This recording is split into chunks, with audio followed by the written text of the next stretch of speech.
Desert highway day. A long stretch of empty road cuts through a pale desert. Heat shimmers off the asphalt. Car moving day. Michael, late 20s, thoughtful, drives. Sarah, late 20s, caring but stressed, watches the endless road. They laugh softly as they finish a playful conversation. Sarah, my biggest fear? It's not dying or heights or spiders. It's losing you. Michael softens, taking her hand. Michael, then stay. Stay with me forever. They exchange a tender silence. Highway continuous. The car speeds along the barren road. Car continuous. Sarah shifts tones, playful again. Sarah, okay, but what if I was missing 3 fingers, burns everywhere, and missing an eye? Michael, then you'd wear an eye patch. Sarah, nope, big hole in my head. Full display. Michael, try not to gag. Yeah, sure. I get used to it. Sarah, would you still be with me? Michael, yeah. Sarah, you're really desperate. He grins. Highway, sunset. The sky dims. The road stretches endlessly into the horizon. Car moving, sunset. Sarah's mood shifts. Something heavier lingers. Sarah, I just want my dad to make it to the wedding. Michael's smile fades. He already knows the truth. Michael, we don't have to. Sarah, I don't want to talk about it. They drive in silence. Sudden thud. The whole car jolts violently. Sarah gasps. Michael slams the brakes. The car skid stops. Both breathe heavily. Highway dusk. Michael steps out, looking around. Nothing. No vent. No blood. No animal. Just empty desert. Sarah, what do we hit? Michael, nothing at all. Sarah spots something on the ground. Sarah, Michael, ice. There's ice. Michael, in the desert? A chill crawls up their backs. Car moving night. They continue driving. Sarah grows uneasy. Sarah, someone's behind us. A muscle car tailgates them, too close. Michael, just some jerk, but the car sticks to them, matching every turn, every speed change. Sarah, Michael, he's following us. Michael slams the gas. The car roars forward. The muscle car does too. Desert road, continuous. Their headlights slash through darkness. The pursuer stays glued behind them. A dangerous game. Car continuous. Sarah panics. Sarah, pull into somewhere with people. Ahead, a small diner glows like an oasis. Desert diner night. Michael swerves in. The muscle car peels away into the dark. Vanishing. Diner night. Old jukebox. Old faces. Time feels stuck. A waitress, 30s, friendly but tired, greets them. Waitress. Seat inuit. Nice to have new faces around. Sarah and Michael sit, still shaken. They order coffee and water. In the background, an old couple argues quietly. Sarah eavesdrops with a guilty smile. Diner, later. Sarah heads to the bathroom. Michael P. The waitress slips him extra quarters. He loads the jukebox. His song starts playing, an old track from a band he was once in. The waitress blushes. Waitress, we never had a celebrity here before. Michael laughs it off. Car. Night. Returning to road. Sarah returns pale. Sarah, I don't feel well. She clutches her stomach as they pull away from the diner. Thud. They slam into something again. Sarah screams. Michael stops the car, trembling. Highway. Same spot, night. They get out. Again. Nothing. No blood. No damage. But the air is freezing. Their breath fogs. Sarah looks into the darkness. Something watches them. Sarah. Michael, it wasn't a person. Michael, what did you see? Sarah's tears reflect the moonlight. Sarah, something else. And it's not going to stop until it finds us. Diner, night, returning. They race back to the diner. The muscle car lurks somewhere in the dark. Diner, night. The owner greets them warmly, too warmly. Michael is frantic. Michael, please. We're being followed. Chased. Attacked. The owner only smiles. Owner, my word, what an interesting day you're having. Something is wrong here. Very wrong. Sarah calls 911 from the payphone. 911 operator. If he's not chasing you right now, it's not an emergency. Sarah's mouth falls open. Diner, continuous. Michael confronts the owner again. Michael, has a man in a black muscle car ever been here? The owner's smile widens. Too calm. Too rehearsed. Owner, relax. It's just someone having fun with you. Michael steps back. This place is hiding something, and everyone inside knows exactly what it is. Utah Desert Highway Day. A long stretch of empty highway cuts through the blazing desert. Heat shimmers off the asphalt. The horizon seems to stretch forever. A red sedan speeds down the road. Red sedan continues. Sarah, late 20s, bright-eyed but exhausted, rests her head against the window. Michael, 30s, her calm, attentive boyfriend, drives with one hand laced with hers. Sarah, it feels like we've been on this road forever. Michael, last leg. It's nothing but soft beds and overpriced resort food. Sarah smiles weakly, trying not to show her discomfort. Sarah, I can't wait. My head is pounding. Michael glances over, concerned. Michael, wanted to pull over? Sarah shakes her head. No, let's just get there. Desert highway, continuous. The sedan passes a strange old man standing at the roadside. He stares at the car as it passes, unblinking. Sarah notices. Red sedan continues. She turns her head, unsettled. Sarah, did you see that guy? Michael, what guy? Sarah, he was just standing there. No car. No vakbuk. Nothing. Michael casually shrugs. Michael probably broke down. Sarah stares at the rear window. The old man is now gone. Her unease grows. Michael squeezes her hand. Michael, Conde. Hey, we'll stop at the next diner, okay? Get you something to eat. Sarah nods, grateful. They keep driving. Highway, later. A weathered sign appears. Last stop diner. Next exit. Michael flicks on the blinker. Michael, there we go. The sedan turns off the highway. Last stop diner, moments later. A lone diner sits in the middle of nowhere, surrounded by miles of sand. Its neon sign flickers weakly in the harsh sun. The parking lot is nearly empty. Michael parks. Red sedan continues. Sarah inhales slowly, bracing herself. Sarah, maybe some food will help. Michael, and coffee. Lots of coffee. They exit the car. Last stop diner, continuous. As they approach, the diner's front door creaks open. As if waiting for them, a faint chill rolls through Sarah. Last stop diner day. A small bell chimes as Sarah and Michael step inside.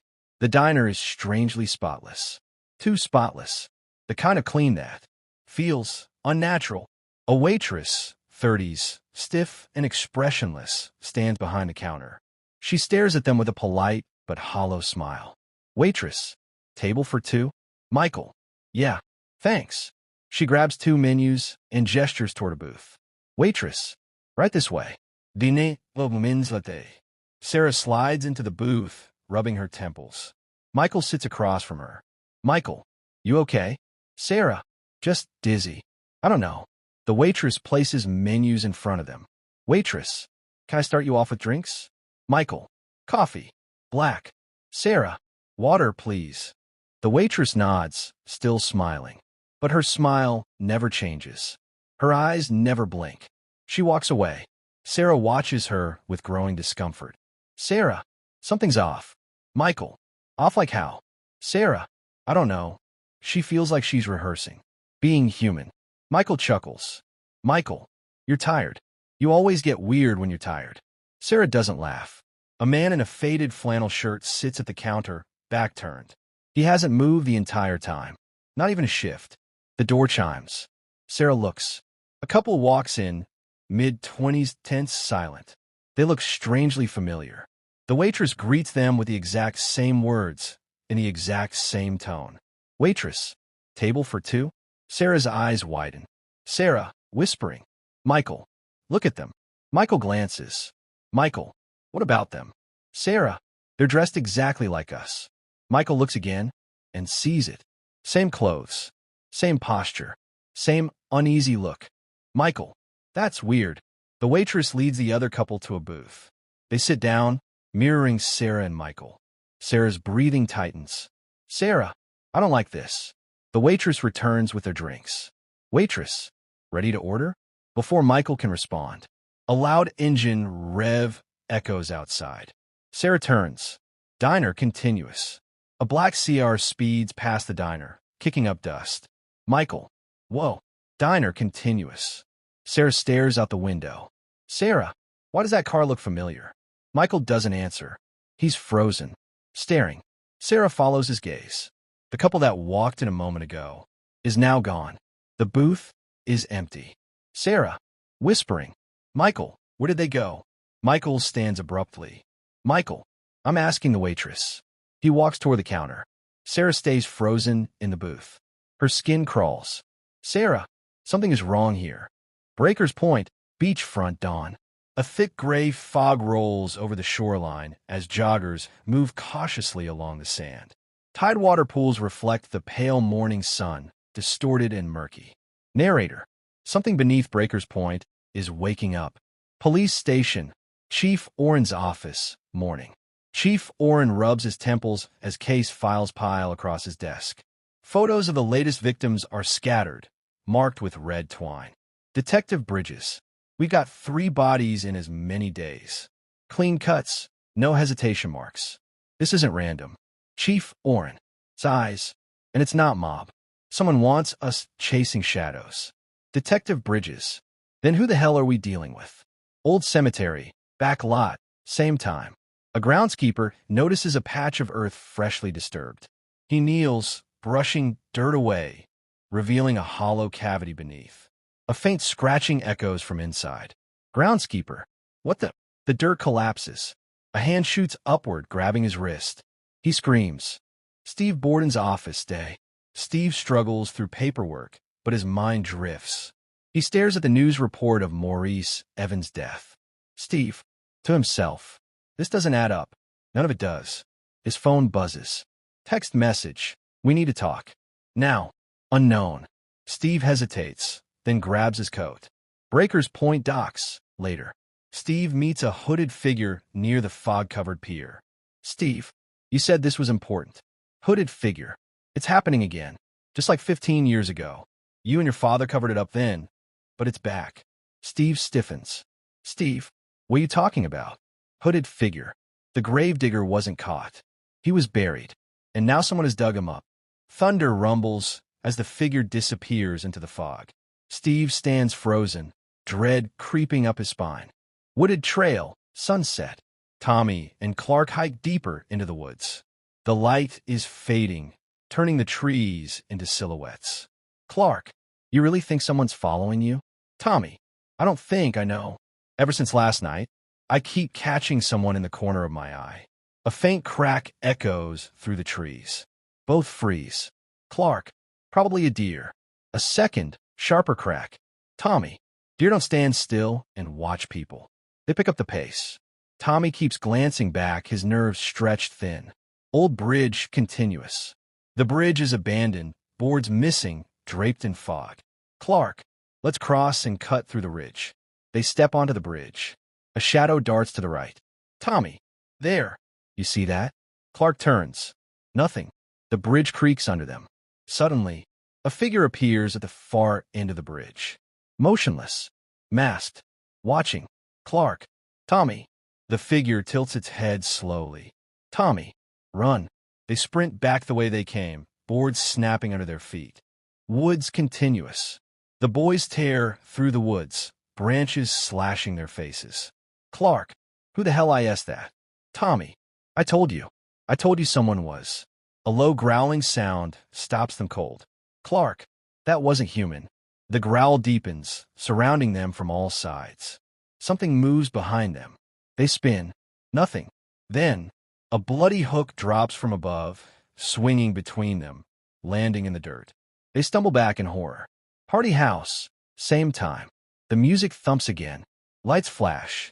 Everyone laughs, unaware of the growing danger outside. Nancy checks her phone for the 10th time. Nancy. Freddie, where are you? Behind her, the front door creaks, open by itself. She turns, nobody there. A shadow slips around the stairwell. Woods night. Clark and Tommy break through the trees into a small clearing, gasping. Clark. We lost him. Tommy. No. He's toying with us. He knows these woods. The woods fall eerily silent. Clark crouches, noticing something on a tree. Claw marks. Fresh. Deep. Not human. Clark. This isn't Freddy, Tommy. Tommy. Then what the hell is it? A distorted voice whispers from the dark. Voice whisper. Make it real. Clark's face drains of color. Clark. No, no. That's what Freddy said before he disappeared. The whisper rises, echoing through the woods like multiple voices overlapping. Voice. Make it real. The boys back away, and a masked figure emerges from behind a tree, slowly, deliberately, holding Freddy's phone. Screen glowing. Woods night. Tommy stares at Freddy's glowing phone in the killer's hand. The masked figure stands perfectly still, breathing softly, almost calmly. Clark whispers, Tommy, we need to move. Now, the killer lifts his other hand. A blood-soaked frat ring slips down one finger and lands at Tommy's feet. Tommy's knees weaken. Tommy, that's Freddy's ring. The killer tilts its head again, slow and unnatural, like a puppet moved by invisible strings. Then, it charges. Clark, run. Run now. They sprint into the darkness. Woods night. Tommy stares at Freddy's glowing phone in the killer's hand. The masked figure stands perfectly still, breathing softly, almost calmly. Clark whispers, Tommy, we need to move. Now, the killer lifts his other hand. A blood-soaked frat ring slips down one finger and lands at Tommy's feet. Tommy's knees weaken. Tommy, that's Freddy's ring. The killer tilts its head again, slow and unnatural, like a puppet moved by invisible strings. Then, it charges. Clark, run. Run now. They sprint into the darkness. Party house, front yard, same time. Cars pull in. Students in costumes spill out laughing. Inside, the music is deafening. Upstairs, Nancy peeks out a window, chewing her thumbnail nervously. Nancy, Freddy, please call. Her phone buzzes. Unknown number. She answers immediately. Nancy, hello, Freddy? Freddy, is that? A deep, rasping voice interrupts. Voice, he can't hear you anymore. Nancy freezes. Nancy, who is this? Voice, you should have left him alone. Call ends. The line clicks dead. Nancy slowly lowers the phone, trembling. Woods continuous. Tommy and Clark crash through underbrush, lungs burning. Behind them, crunch, crack, snap. The killer's footsteps mimic theirs perfectly, matching their pace, mirroring their panic. Clark, he's not even running, man. Tommy trips, hits the ground hard. Tommy, screaming, help, somebody help. Clark grabs him. Clark, get up, get up. They keep going until they reach a clearing. Clark stops. Clark, wait, we've been here before. Tommy spins. He recognizes the tree with claw marks. Tommy, he's hurting us. Like animals. A phone vibration breaks the silence. Tommy pulls his phone out. A new message. You can't outrun what you started. Tommy drops the phone. Party house, kitchen, same time. Courtney mixes drinks for a group of laughing girls. Behind them, the basement door is cracked open. A faint scraping sound rises up, metal dragging concrete. Courtney notices. Courtney, hello. Tipsy laugh. Guy's not funny. Whoever's down there, come out. Silence. Then a wet drip. Splat. Splat. She peers down the basement stairs. Courtney, hello. A bloody hand slaps the bottom step. Courtney screams. Woods continuous. Tommy grabs Clark by the shirt. Tommy, we need help. We need the cops. We need anyone. A faint voice echoes behind them. Voice, Freddy. Tommy, help me. Tommy freezes. Tommy. Freddy. Clark. No. No, that's not him. Tommy moves toward the voice. Clark grabs him. Tommy, that's a trap. The voice repeats, closer now, distorted. Voice. Tommy, help. Tommy's eyes well with tears. Tommy, he needs me. From the shadows, the masked killer steps forward, dragging something behind them. A shape. Clark shines his phone flashlight. A body bag. A blood trail behind it. The killer stops, slowly raises a finger to its mask. Shoo. Tommy collapses in horror. Clark. Tommy, we need to go. The killer sprints. Clark. Move. They explode into the trees as the killer barrels after them, footsteps shaking the ground. Tommy's breath hitches. Tommy, crying. He's killing us one by one. Clark looks back. The killer is gaining. Fast. Too fast. Clark. He doesn't want to chase us. Tommy. Then what does he want? Clark. He wants to finish what we started. The woods scream with the sound of the killer's roar. Party house. Basement stairs, night. Courtney stares down the stairwell, frozen in horror. The bloody hand twitches. A wet, wheezing groan echoes from below. Courtney. Small voice. Guys, this isn't funny. She steps backward, trembling. Something slams into the wall below. Then another wet, dragging sound. Courtney bolts into the living room. Party house. Living room. Continuous. Music thumps. Lights flash. Teenagers laugh, oblivious. Courtney grabs Nancy's arm. Courtney. Nancy, someone's hurt, like really hurt. In the basement. Nancy blinks, still shaken by the phone call. Nancy. Courtney, slow down. Courtney. No, listen to me. There is blood, real blood, dripping down the stairs. Nancy stiffens. Nancy. What? Courtney grabs her hand and drags her toward the hall. Hallway continuous. They reach the basement door. Quiet. Too quiet. Courtney swallows hard. Courtney. I swear it was right here. A loud thud explodes from behind the door. Courtney screams. Nancy backs away. Nancy. Okay. We're calling the cops. Now. Courtney nods, frantic. But Nancy freezes. Her phone rings again. Same unknown number. Nancy. No. She answers with trembling fingers. Voice soft, familiar. I told you he can't hear you. Nancy drops the phone. Courtney grabs it. But the line is still open. And something on the other end is breathing. Very slowly. Woods night. Tommy and Clark crash out of the thick brush, stumbling onto a narrow dirt road. Tommy is crying. Clark is limping. Behind them, silence. Too much silence. Clark looks back. Clark. He stopped. Tommy gasps for air. Tommy. Why would he stop now? Clark wipes his mouth, pale. Clark. Because he doesn't have to run. He knows where we're headed. Tommy looks confused. Tommy. What? Where? A spotlight washes over them. A CAR approaches fast. Tommy waves frantically. Tommy. Help. Help. But Clark's face drains of color. The car slows and pulls up right beside them. A black muscle car. Clark. No. No. The tinted window rolls down. Nobody sits in the driver's seat. Not a soul. Tommy chokes. Tommy. Cars don't drive themselves. A hand snaps out from the back seat, grabbing Clark by the hair. Clark screams as he's yanked halfway into the car. Tommy. Clark. Tommy pulls him, but the unseen force drags harder. Clark. Tommy, don't let go. Don't. The car peels off with Clark half inside. Tommy stumbles backward, screaming as his friend disappears into the darkness. The road is silent again. Party house. Basement. Same time. The basement is pitch black except for a flickering yellow bulb. Nancy and Courtney descend cautiously, shaking. Courtney.